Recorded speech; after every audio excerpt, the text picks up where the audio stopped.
Is the mic on? Oh. It's like not you setting us up. Try now. Testing, 1, 2, 3. Hey. Awesome. Hello. Welcome, everyone. So excited to be here. My name is Ebby, and welcome to Imagine What It Could Be, a world-building activity for a desired digitally equitable future. So excited you're here, and I hope you've been enjoying the conference so far.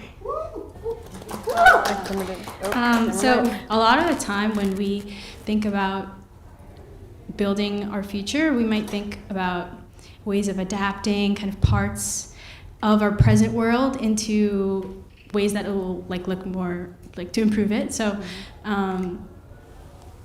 it's funny because that's not always the case. Sometimes you have to completely rethink the current systems. You can't just fix certain parts of systems in the current world and improve them. You need to completely reimagine the system as it is and rebuild it from scratch. So this is the idea that we're going to be exploring today through world building. After I finish introducing the activity, we'll be imagining our future world in 3 stages. So we'll start off with grounding in the past. We'll time travel instantly 40 years into the future, 2062, and we'll kind of have this bird's eye view, third-person view of 2022 and success points and failure points. Then after that, we will move on to imagining our world in 2062, 40 years in the future. And we have some stations set up for us to imagine in our different groups. And finally, we'll time travel back to 2022 and take any lessons. What did we learn from this experience, from this imaginative experience? And we'll ask that one spokesperson from each group share any reflections and insights they had from this visionary experience. So with that, as I said, my name is Ebby. I use she, her pronouns. And I have been a part of Headstream since about 2 years ago in the inaugural Y2I cohort. And I'll pass it on to the other people here to introduce themselves. Okay, cool.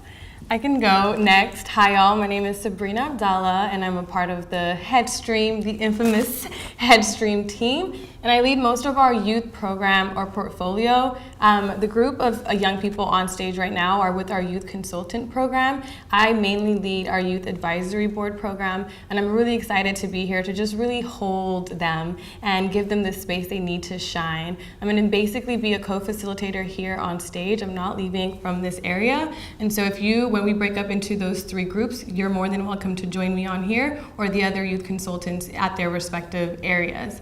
I quickly just want to say that world building is usually a literary tool or activity to help people or writers think imaginatively, to think outside of the box, to be creative when they're creatively writing. And so I really want to inspire all of you to channel that creativity that you all have, channel that subconscious creative reservoir and bring that to life, because that is what's necessary in order for us to build a new world. I'm really excited, so I'm just going to pass the mic on over to Bomi.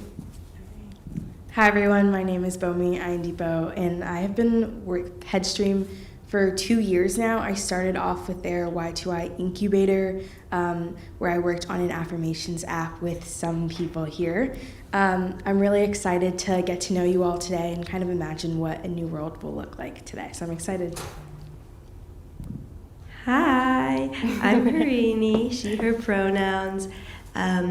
Let's see, I've been with Headstream since March of 2020, and it's been a good time. I've met so many great people, worked on so many cool projects, this one being one of them, so everyone get hyped because it's going to be awesome.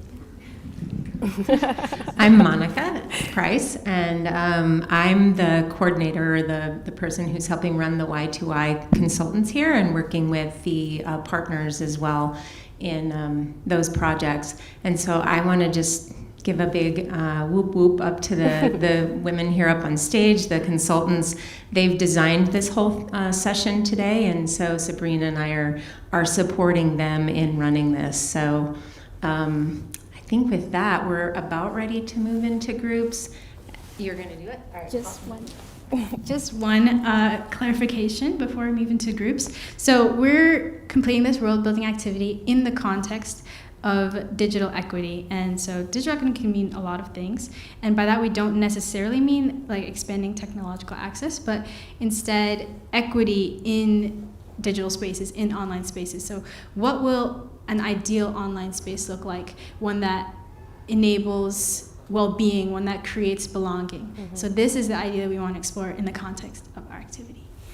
So yeah, with that, I think we will move on to our group. So if everyone could just take a chair and bring it to one of the 3 stations. So there'll be one up here with Sabrina, one in the back with me and Harini, and one in the other corner with Monica and Bomi.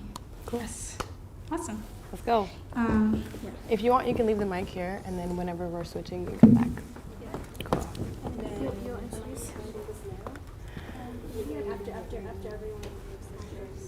No, I think we want, you're going to say it, so you sit here. Oh, I love how they're going to the window. They can go there, that's cool. And then you guys, How many people per group? maybe like 5. Let's try to make like 5 chairs per table or per group. Hi. Welcome, Freedom Dreamers. Freedom Dreamers, that's us. Okay, period. Harini, I think you're going to be with Ebby. Yeah. But I Where? wanted to stay up here so that I could talk Give them about the first. Got you. Here you go. it. Yeah. Y'all can get comfy up here with me. Yeah. I mean, we're going to be writing a lot, so however you feel comfortable using. Okay, cool.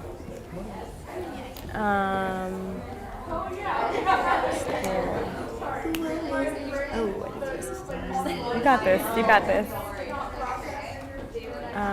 Okay, cool. Get ready?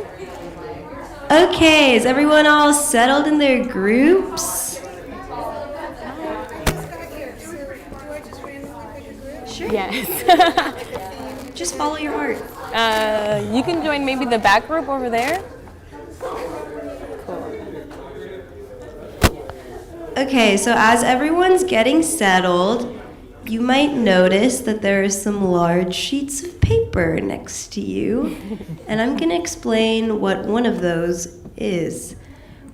We're starting out with time traveling into the future, right? Everyone right now, imagine we're in the year 2062. Yeah, I got you. Right here. Okay. We're in the year 2062, and us being in the future right now, we're going to start with grounding in the past, which I know it's a little meta, but the past would be 2022. Just let that settle in. So let's think about 2022. What was it like? What was it like in a digital capacity? What was your relationship with technology like? What did you like about it? What did you not like about it? What are you happy that we're leaving 40 years in the past now and that we don't need to look back on? Just really anything that you feel like is a significant sort of technological piece of that era, something that you feel like represents digital equity, something that you feel like needed to be evolved so that digital equity was a possibility. Discuss, brainstorm, have a good time. There are cute little Post-it notes for you to write down your ideas. Feel free to express them via writing or orally, whatever floats your boat. We have 8 minutes to do this. Have fun. Okay. Okay, I'm going to put that there so it doesn't get picked up by our mic. Next slide. Okay, cool. All right, here we go. So, world builders. Like Harini said, we've all time traveled into the future. We got on the magic school bus, and we are now at the year 2062. And your task is to reflect on the time in the past, which is now, in 2022. How did we get to the future? What did we do? What happened? What is like something that exemplifies how we're experiencing the digital world? What we can do is get a pink sticky note, dude, and like take one and pass it around. But we don't necessarily have to begin writing down ideas. We could just reflect. Like, it's 2062. How are we grounding ourselves in the past of what it is actually today? What pain points do you remember? What happened? Who's writing the story? Who's building the programs? Who are the creators of today? And I'm just gonna give you guys like a minute or two to reflect, and then you're more than welcome to share out. And then when we're ready, we can start putting these sticky notes on the chart paper. You know what we can actually do? Though, can I see that? Let's just leave a bunch for y'all, and then a bunch for us over here, and then a couple for you, and then a couple for you.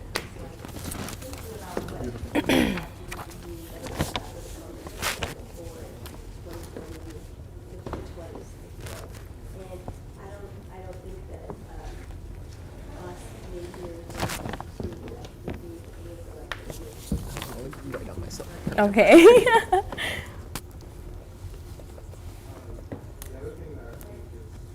I guess I want to participate too.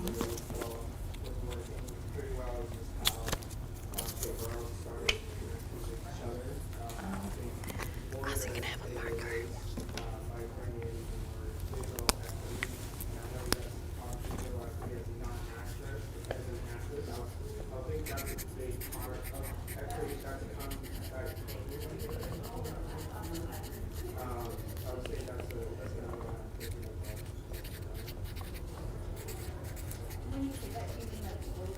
Yeah, globally, like I can. Like everybody's using mobile money in Kenya. Yeah, like my grandfather, like or people on his refugee camp, following that FaceTime. Okay. What we can do now is just kind of have a discussion. Like, what did you write? Why did you write that? I wrote that in 2022 there was momentum towards a more digitally equitable world, but we weren't there yet. And I think I write that because, like, we're having this conference right now, like the work that Ariel and I do with Headstream and Hope Lab, like there's a lot of people thinking about, we're now realizing the dangers of the internet and the dangers of social technology and how, but also the potential and how they really have the power to shape people's lives positively. But because it was birthed in a fundamentally kind of evil capitalist system and society, we're still pushing to correct that. We're not there yet, but there's a lot of momentum, a lot of people who are thinking, who are funding, who are working, who are ideating about it, but we're not quite there yet. Yeah, I love that you said that. I think something that I think about a lot is this idea of what it means to have critical hope in this space. Oftentimes it feels very disheartening when the realization is that there's a digital divide. And the reason there's a digital divide is because we can't talk about digital equity without talking about structural racism and other forms of systems of oppression that manifest themselves into the digital world. In order for us to kind of move the needle forward, we need to have a sense of critical hope. So I'm thankful that you brought that up. Me, on the other hand, wrote, what's revolutionary is how specifically people who've been systemically excluded are using social platforms to generate wealth. I think that's revolutionary. Granted, it's not always beautiful. It does provide an opportunity for those people to thrive. So I think that's revolutionary. I'm gonna go ahead and stick this up.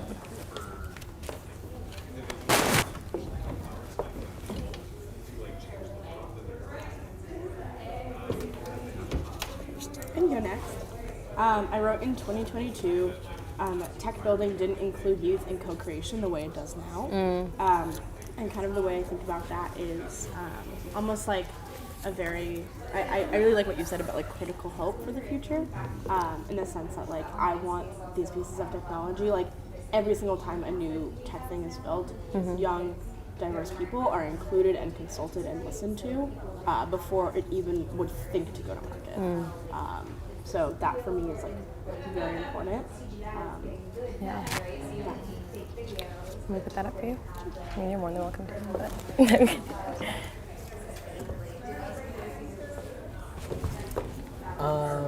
I can go, but now I feel like everyone's was like so positive. no, be real. Okay. Yeah. Well, like I don't know what I really feel. Like what do I think about the digital world right now? Like when I look at it, I see disinformation campaigns, that are really being used to manipulate. I don't even want to use the word social networks because that implies just like Facebook, but like the interpersonal networks of people. So I think for me, it's just the combination of disinformation and authoritarianism is like, that's what sticks out to me about this current moment. On that, I think what you kind of discussed were like the pain points of right now, disinformation, misinformation. I put a polarization. The digital divide also includes the polarization of information that's constantly being fed to people to further separate, to further divide. And I think that's a big pain point. I'm gonna go ahead and stick that up. Want me to put yours up? Yeah. Okay.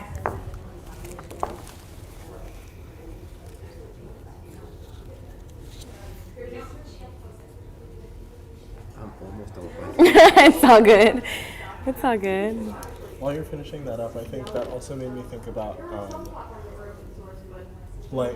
I think this is sort of an extension of what I had said before, but the internet has sort of in 2022 is this raw tool that really wasn't that old. It was really only in the form that we know it then, it was really only 10, 15 years old. And no 10 or 15-year-old has critical consciousness to know how to impact the world, and you're sort of you're still in the process at 10 or 15 of forming your identity and realizing your values, and I think that applies to the internet as well. And because so many other systems of the internet is surrounded by are rooted in systemic oppression, racism, sexism, homophobia, the internet at that time was still rooted in that because that was just the environment, and we hadn't yet done the work to pull it and push it in a positive direction. I think it's not on. Oh, it is on. Thank you. Hey everyone, hate to interrupt, but we've got a minute left, so finish up your beautiful thoughts, and then we're going to move on to the next part. So you want to share yours? I I don't mean to call you out, just calling you in. I know you said you wanted to finish. I was just like thinking. I wrote that that whiteness permeates too many spaces and it is too many structures and defines too many ideals of wellness. Yeah. Like we have to even think about the fact that we're thinking about wellness through the concept of whiteness, but also investment, right? We're thinking about wellness in terms of investment, in terms of businesses, corporations, how do we build brands, etc. So that even is an opportunity for criticalness. I wrote that change in 2022, or how I feel right now, is rooted in escape, and I hope that change in 2062 is rooted in freedom. I also wrote that digital wellness is a fight against profit and monetization, and that in 2022 we know the names of people and businesses that have an economic and social interest in unwellness and digital injustice, and that I think that we have a responsibility for both naming who they are and aiming to not become them in whatever form, because I do slightly want to, I guess, add attention to the point you made about how the internet is informed by these systems. No, the internet is built by the same people who have also built these systems, right? So I think it's also it's a responsibility we have to really name these actors in specificity, because if we know we're doing the digital wellness work, right, then we have to name who is doing the digital unwellness work. Awesome. I hate to interrupt again, but we're going to move on to the next stage. You can go ahead and put all enjoyed of the up there if you want to grab kind of looking at 2022 from a third person perspective. Sabrina, if you could move to the next slide. Got you. So now that we are in 2062, let's imagine, let's dream about what is it in our world today that works, that works that didn't work before? What is it that we see here in online spaces that we didn't see before? How does your day in the life look like? Like what is the role of technology in day to day in your family, in your friendships, in your other relationships? And how are we experiencing belonging, well-being, abundance, all these amazing feelings? And what is the role of technology in those experiences? So another 8 or so minutes to discuss that. Cool. So we can flip the chart paper, and I can do that if I could just squeeze behind you. And use the blue sticky notes, because we're fancy, on this idea of dreaming and imagining in 2062. So Ariel. No, sorry. Here you go, Austin. You have some? Yeah, I got it. All right. Cool. Well, I really love how intentional we are with our responses and our reflections and sharing them out. But I do want to encourage us to just like really brainstorm these pathways and just like post them on the chart paper, and then we can maybe debrief after. You have a question? Oh. No? Cool. So you want us to discuss now? No, we could write on the sticky notes and then put them on the chart paper and then discuss. Got it. Yeah. And this is like where we want to be like really aspirational. Yeah, this is the dreaming, the imagining, and really conjuring up this idea of radical imagination and thinking outside of the box of something that hasn't happened yet. What does a day in your life look like in 2062 if the idea of digital equity was present? I forgot to give myself some sticky notes, so can I share it with you? Divide this right in half. I'll give you that. Thank you.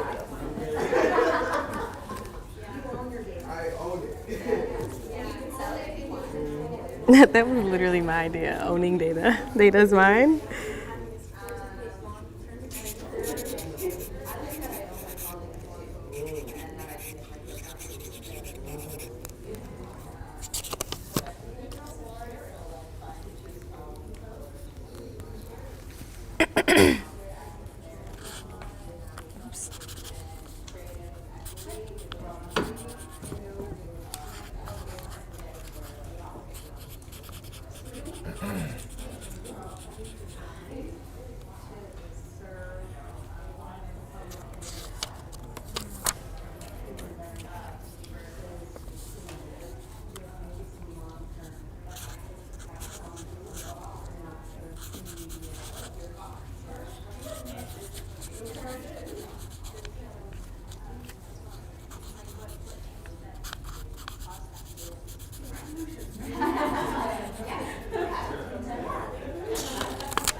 Oh, sorry, I meant like ones that I can use. Yeah, I said, yeah, sure.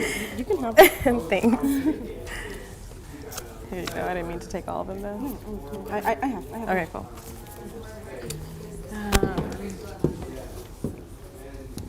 The big driver of that is this like globalized world that we've become, where yes, there are borders, but like I believe that it's kind of non-existent.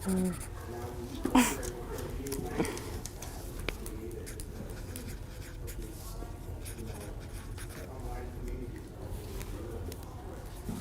Whereas I don't know English, I don't know, Swahili. There's a universal language that's being spoken. Like, call it Dungeons and Dragons.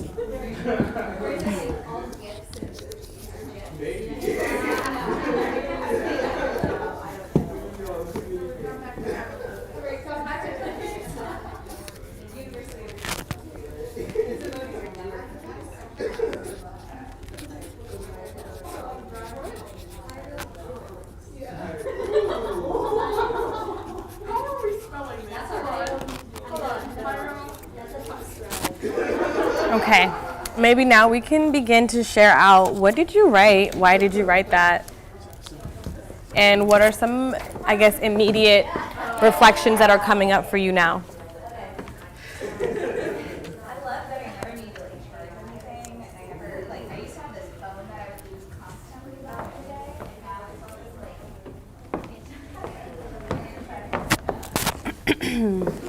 like I can start us off, and then I'm going to go to the bathroom. Okay. About social tech being decentralized and owned by communities and built by communities.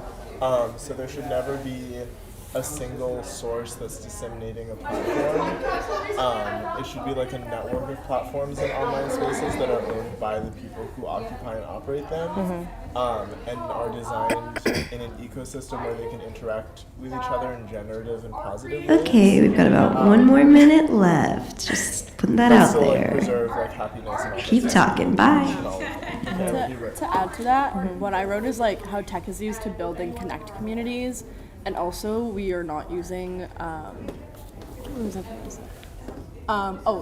data and money as capital, but we're using like our communities and moving away from the idea of capital that like has to exist in this space. Like we're using technology for a beautiful thing, not for the purpose of making money, getting data. Even like the beautiful things don't have to have those anywhere near it. That they can just exist to exist and not to get information or money. What would be an example of that, of existing beautifully? I mean, I was gonna say, I think that like social media, in the sense of like that there should be, I feel like with technology there shouldn't be a give, right? Like I shouldn't use technology and give up my data. I shouldn't have to. That use would technology be to give up my time, access, everyone. right? And I think the beautiful thing is like being able to connect with your community without with knowing that there is. So now we're going to move on to taking what we've learned from grounding in the past I like that word. and dreaming and imagining, and I like how that word can a we lot. use some of those discussions and those ideas that we've had with our groups, and how Please can we write that use down. that to kind of bridge the gap between the world we are in today, 2022, and the world we will be in 40 years, 2062, which I guess we're in today. With this activity. So think about with your groups how you can take ideas from the first big post-it that you have and the ideas you have from the second one, and how you can use them to create the ideal world, how we can put those things into action and make real impact and change today. So I'm gonna get up for this one again. I'm probably gonna stand here honestly and just like write, so you can sit up here, Austin, if you want. And then I will write your reflections, because this is kind of like a collective effort. How do we take the ideas that we brainstormed in grounding in the past and dream and imagine to actually realize? How do we bridge this future imaginative space to today? And I feel like we can continue our conversation around data sovereignty, only because, one, it stuck out to me, and two, it really encompasses what it means to give up power, to give up this need for capitalism, this need to get a lot of money, because a lot of data is access to a lot of money. And so let's start there. How can we get to this imaginative world today? I think it's about being particular and about being focused about the communities that you want to be engaged in. I think it's like, for like a real world example is like the amount of frivolous things we engage in on social media that we don't even want to, but believe we have to because it's set up that way. So it's like restricting who you follow, restricting the information you see, you know, like allowing yourself. I think something that like someone said a while ago, one of these things was that like it isn't about the real world and the digital world, it's like the real digital world, you know, and it's like if you're not building that seamless transition from your, you know, sort of the actual physical life to like your digital life, then you just don't have the space to be as focused or as intentional when you're so consumed. So I think consumption is important to that. I think largely what you're speaking to is this idea of like, how do we begin to shift our cultures and values? Like, why do we value consumption? Why do we value spending a lot of our time online and consuming content in a harmful way? I love that. So I, instead of consumption, I wrote shift in culture and values, but I'll write it underneath. Something that I definitely want to bring up, which like I put on like what I would love to see in 2062, which is like I would love to see exit to community be a very exit to community. I mean, so what that means is like oftentimes when you found a startup, like the pathway is essentially like I'm gonna continue to like sell my shares off to the highest bidder, and then you end up with like few financiers making all the decisions for everyone. Whereas exit to community would be making sure that the workers, the people who are producing the value, have both ownership and like democratic input, to the organization itself. Right. I put exit to community instead of traditional forms of acquisition. Yeah. But also like our responsibilities, like in the sense that it's like Instagram has no responsibility to us. Instagram has no accountability to us, right? It is about building spaces and structures and institutions that do have a mutual accountability in that sense, right? And like we were talking about, like built for communities or by communities also, right? Like they have, the investment is for them because it's by them also.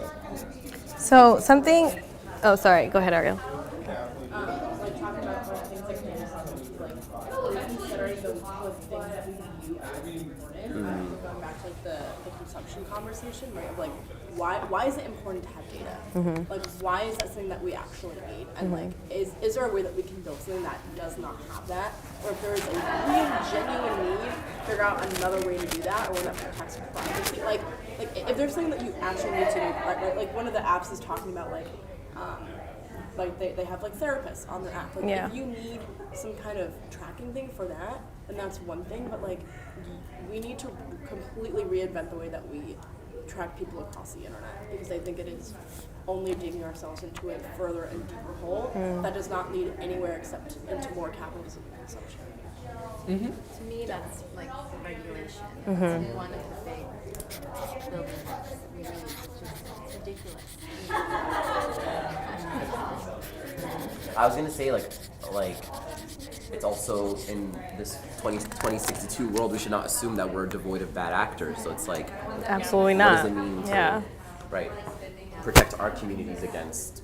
Because now it's white, but like in the future, what does bad acting look like in the future? Also, I think is an important question. I'd say related to what you said, this isn't a perfect okay, put it up metaphor, there. but I think it's an interesting one to think about. And someone a while ago was telling me how like to drive a car, you have to like train, like you have to learn how to drive, you have to learn how to operate the vehicle, and then you get your driver's license. But also there's like rules of the road that you have to follow that were determined to keep everyone safe. Someone is responsible for maintaining the road in some cases not.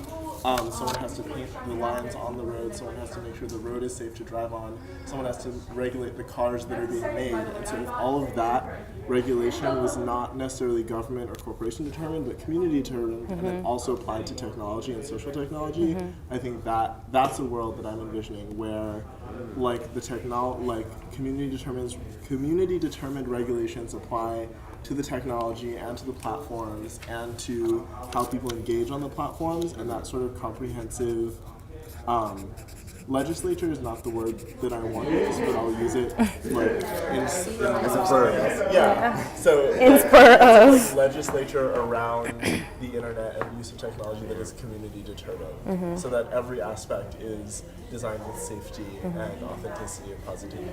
Something that made me think about is like, when people were thinking about road regulation, like there was no interest in like, I mean, I'm sure there was, but like there was no interest in like you can't be like, how do you make money off this? Like you don't make money off of people being unsafe on the road, right? I mean, General Motors does, but like, they tried with now they, turnpikes right? and all Yeah, that. that's what they tried. I know they tried. Yeah, right. I know they tried. America always will try. Get that out. But it's like, right? Like if safety is the first thing, if like for us, by us is the first thing, right? I love that. Sorry. So I think maybe the word, and you can correct me if I'm wrong, is maybe like digital infrastructure. Yeah. I'm gonna write infrastructure and digital safety. So my question is then, how do we inspire institutions? How do we inspire communities? Where do we begin with that? Wait, on this also, note? I want to say like trauma-informed infrastructure. Ooh, I love that. Yeah. Trauma. Need that. Especially because a lot of the infrastructure that we will be building we're building it to combat legacies of trauma, and to repair and mend and heal legacies of trauma. Exactly.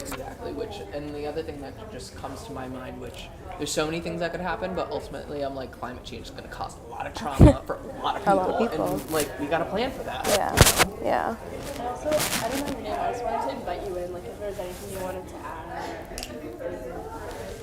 No, the only thing I was thinking about was that, and I haven't read it, but I know that the Biden administration did release a digital bill of rights. So I think that, like, it's one of those things that maybe it should have been on there. What's happening now is starting to turn the tide in terms of awareness, because I think it's like society has to learn these really hard lessons, right, before they start, making change and putting. And these relatively new lessons, like you were mentioning earlier, like they're not like, right, like we haven't been dealing with this for centuries. It's right. So. Where did I put the? I think Bomi took it. Harini, I think Bomi has it. Okay. Yeah. So I want to just bring us back in to try to think about tangible, operable pathways. How do we inspire institutions today to get us to this imaginative world? How do we inspire communities and empower entrepreneurs, change makers, or people who don't fit into those buzzword categories? How do we inspire them? I feel like a key part of making this transformation happen will be, and like, Okay, like one more minute. Terminology, but like Finish up your building thoughts. kinship networks and like making that something that all communities have, strong kinship networks, because that'll also go a long way in, really changing the social fabric. I think a devaluation of profit. I mean, I'm just like, I hate to be that bitch. But we cannot care about money as equally or more than we care about people. It just can't. And like at that, from my understanding, money has existed for a very long time. Like even in North America, like wampum was considered money. And like, yes, there was trade, but like you're saying, it's Did not. I say profit or money? Maybe I should be more. Can we say profit? Yeah. Well, I mean, don't know. either way. Like, I'm mean, sorry, if- but I know what you're saying. No. So all I'm trying to say is like, yes, like commerce and like to a certain extent finance has existed for a very long time for one another, but not in a way where it was placed over the value of people. It was more of just like a casual byproduct of like, like I spent a lot of time like making this, like Therefore it's valued at this. Right. And it already existed within a larger cultural framework that heavily valued like connection to the earth and to people and to community. Yeah. Which is not what money exists within now. Now. Exactly. Yeah. So I think that really inspires me to come back to this idea of shifting in culture and values.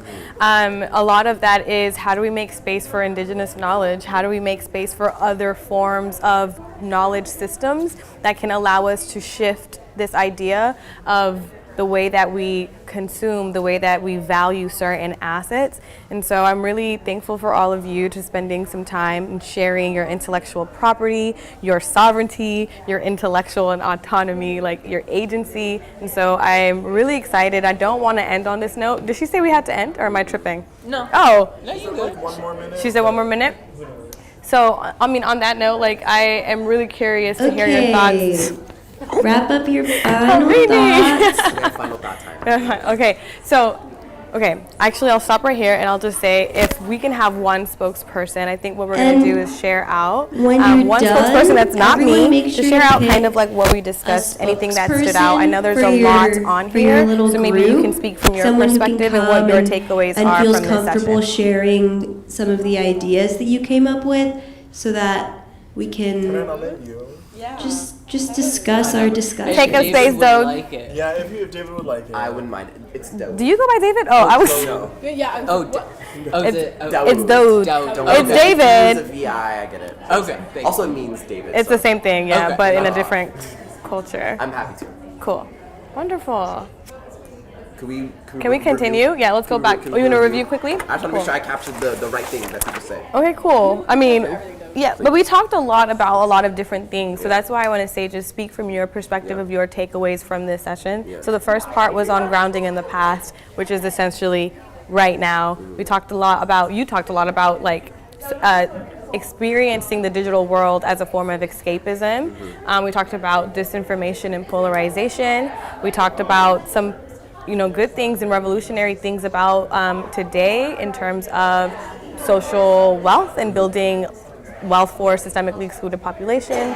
And then I have up here, innovators revealing the fear of what they've built, and so maybe a form of accountability. And then as we are dreaming and imagining, a lot came from here, which was a lot of great things. One, technology as a way to heal, which I think is so beautiful. Owning data, or like shifting the idea of what data even means. Let's see. Access to rural and urban communities, access to internet in rural and urban communities, not just rural areas that don't have connectivity, because there's a lot of other reasons why people don't have access to the internet. And then how we bring it back, if I can flip it. This idea of how do we shift cultures and how do we make space for other knowledges, and how do we include kinship networks, and how can we cultivate data sovereignty? So just a quick little recap. One thing is like, with that, I love it's like how in this world, like in going forward, do we build a responsibility to each other? Yeah. And I think that's what you're saying. Yeah, and that would be like you start off by acknowledging settler colonialism. Right. Like I feel like in terms of You can never start without that. I don't know, that's a whole nother conversation. I always start with capitalism, white people, and colonialism. Always. Oh yeah. All right, I'm just gonna sit over here. Thank you. Are we gonna go back in the middle? Is that where, Bomi, are we gonna go back in the, okay, cool. Yes, can everyone please So go ahead and go back to your seats. Appreciate your minds. Did I ever show you my it's called like a systemic triangle? It's like my. Oh, maybe you did. Wait, show me anyways. It's, Or maybe do you want to show me right after we share out? Yeah. Okay, got you. Yeah. I'll find you. The spokespeople come up and show. Sure. Make him come up. Make him take up all the space. Maybe like up to here. Yeah. Yeah, let's do that.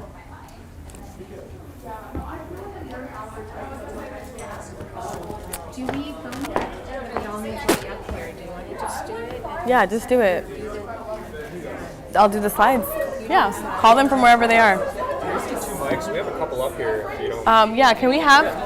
Here we go. Thank you so much. For the people who are speaking. Yeah, perfect. Okay. All right. I can do this for the other one.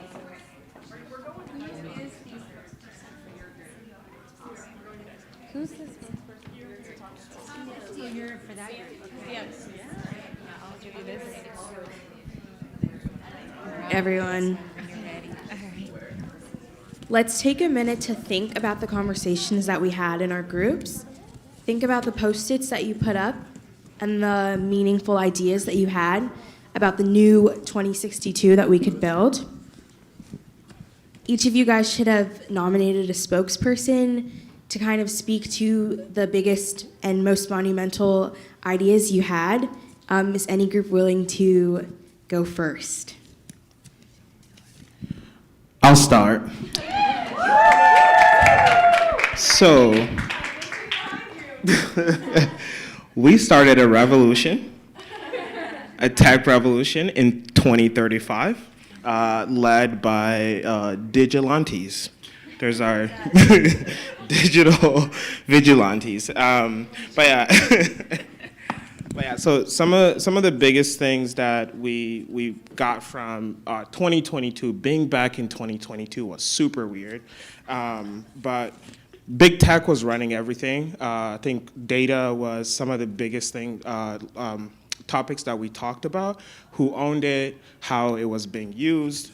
We also talked about how borders started to disappear because a lot of people were connecting in this new medium online. And then another thing that we talked about was this whirlwind of new big ideas. The more connected we became, the more new ideas started to come out. And so this, I say, like a second boom of a tech revolution that started with, crypto and also, so crypto, NFTs, and all these things that came in 2022 just started this new art, and also democratizing what people essentially owned. Yeah, so I want to start with just 2022, and then I want to give other groups to talk about 2022, and then we can head into other years. I think, why don't you get to the, what you want to bring back to 2022? How's that sound? Let's go there. So what we want to bring back to 2022? Yeah. Mm-hmm. What were your big insights from this exercise? Yeah, so the biggest insights, I believe, was, like I said, I think being able to have a more connected world where people's information was, safeguarded by themselves. I think that was a really big one. We talked about a common language. I think as more people became, borders weren't really a big thing, and youth are, right now, are able to connect with kids in Africa and, Asia. I think we created a new language, and we're kind of thinking, emojis would become the new hieroglyphics. Yeah. So that's a really big one. And then the other one was just, again, transparency and accountability with just big tech companies. Making money was also making money wasn't as important as actually making an impact with people. Especially we saw that in 2022, a lot of people were quitting their jobs if they didn't feel fulfilled in the impact that the work was doing on people. So I feel like that revolution in 2022 just kept going to where a lot of young people wanted to go into more impact work, which actually snowballed in effect where now in 2062, we're in a space where impact is actually the big currency than just the profits. Cool. Very cool.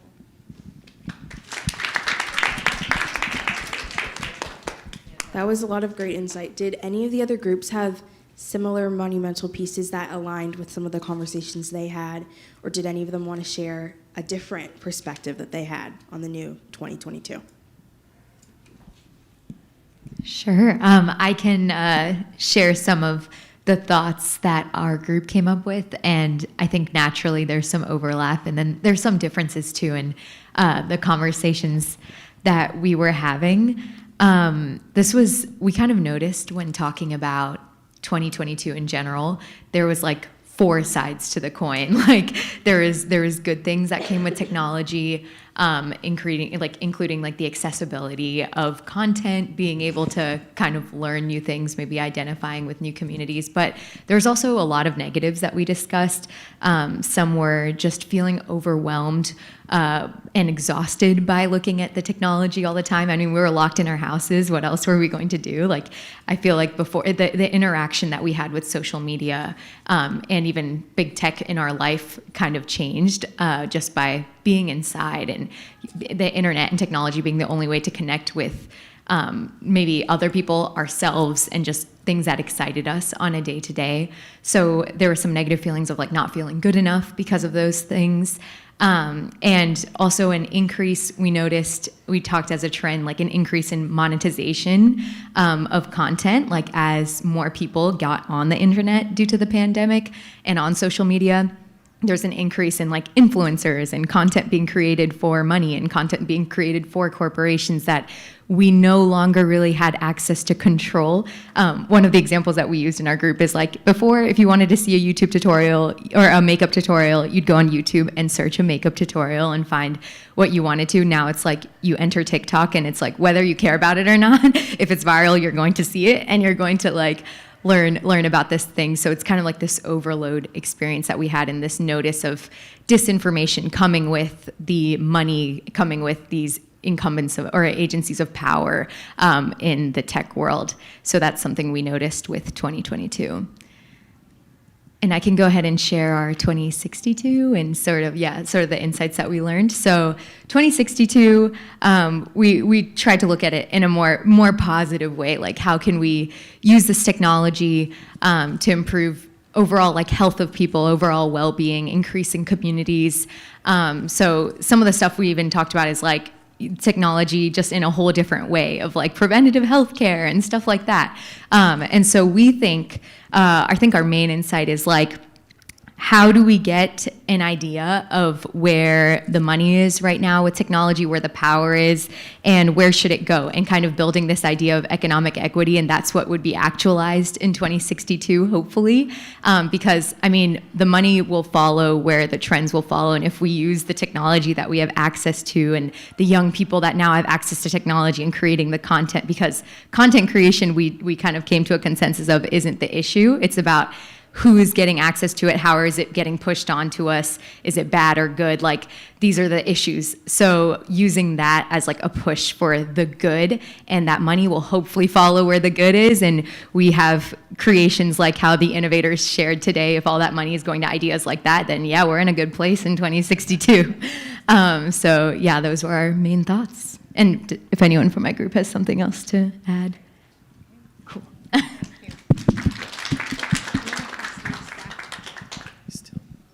Hi everyone, all so fabulous ideas. My name is Daoud, and I was with a wonderful group, and we talked about so many things. We started out really with discussing how our world and our digital structures are heavily influenced and characterized by systems of capital, colonialism, whiteness, profit, and other social harms that haven't allowed us in the birth of the internet and our social and digital spaces to really build structures that are informed by work for us, right?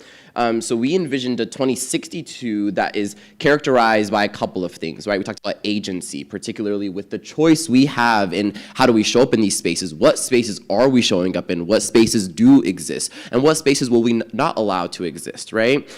Second, we talked about sovereignty particularly when it comes to data, when it comes about how are we showing up in these spaces, when it comes to pushing back and saying that this is not what's right for us. This is not what's acceptable or beneficial for our communities and for us as individuals. And then the next, we talked about community. How are we building a sort of intercommunal responsibility to one another where digital wellness isn't about just us. Digital wellness isn't about just you, right? Digital wellness is about how are all of us sort of interconnected into this larger structure and space that all of us can show up fully, all of us can show up presently, all of us can show up where there is justice in these spaces, right? And then we talked about kinship, which is a really important idea that Austin brought up in indigenous communities, and a responsibility and accountability to one another. I think that the now we talked about is about shifting cultures and practices and habits and the attitudes we have, right? What's so great about this festival is that it personifies that we're not helpless in this fight, that we don't have to succumb to tech giants and corporations that are putting profit above people. So it is about being intentional. It's about about usage, about our connections to one another, about our consumption, and opening ourselves up to new ways of knowing and being, right? Because the internet is so young, these spaces are so young, and it is about really thinking expansively and challenging ourselves, where in 2062, it isn't about just economic justice. I want all forms of justice in 2062, right? So it is about understanding that the digital wellness is a revolutionary thought, because digital equity is real world equity, right? These two spaces cannot be separated. And I think that, we ended off with saying that a better world, a more equitable digital world, has to value people above all else, right? It cannot value the coolness of the future or profit if people are not at the center of all of it. So yeah, we talked a lot about how in 2062, that world is going to be built by us, for us. And it's an opportunity to really understand that digital wellness is a symptom of larger, much structural issues that we all can talk more bravely and honestly and open about to really accomplish what we want to.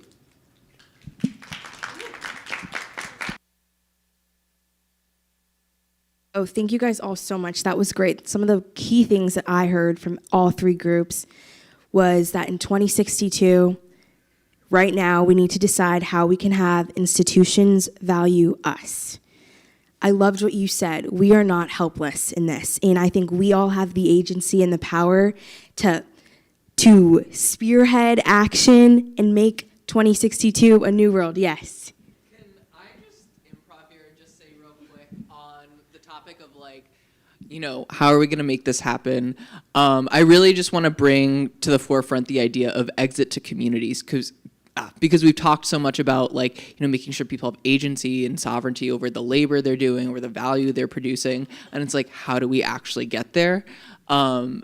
And I just want to share this because that language has been so important to me. I've always valued that idea, but just hoping that by also 2062, that exit to community is the standard, is normal. So yeah, I just wanted to throw that out there because I feel like that's a really important part of it. Thank you so much. That was such great insight. I'm glad we all were able to work together to build a new 2022 and in turn a new 2062. I think at 4:30 will be the closing session. I'm so grateful to be able to sit here in person with all of you guys, see your faces and see you guys ideate together. And I know that with a world like us and with a world filled with people like us, 2062 looks really, really bright, and I'm excited for it.